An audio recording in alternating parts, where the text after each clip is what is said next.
तमिल नाडु के कोवलम बीच पर आज सुबह का मंजर देखने को मिला और बताया जा रहा है कि ज़बरदस्त लहरें थीं और बड़ी ऊंची सतह तक लहरें दिखाई दे रही थीं।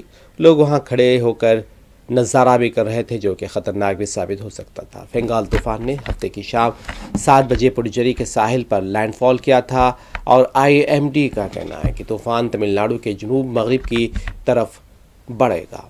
साथ ही गहरे डिप्रेशन हवा के दबाव में कमज़ोर हो जाएगा। चेन्नई शहर में कई हॉस्पिटल्स और घरों में पानी दाखिल हो गया है। तमिलनाडु के कई ज़िलों में स्कूल और कॉलेज बंद कर दिए गए हैं और हफ्ते को इलाके में आने वाले ताकतवर गिरदावरी तूफ़ान से पहले सैकड़ों लोग महफूज पनाहगाहों में चले गए। वहीं मरकज़ के ज़ेर इंतज़ाम पुडुचेरी में निचले इलाकों में नशीबी इलाकों में रहने वाले लोगों को हटा दिया गया है।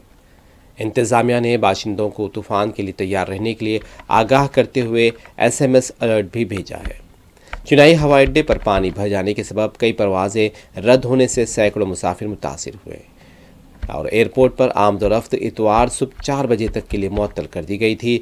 हैदराबाद में भी कम से कम 20 परवाज़ें मनसूख कर दी गई हैं, जो चेन्नई और तिरुपति से आने वाली खिदमात थीं।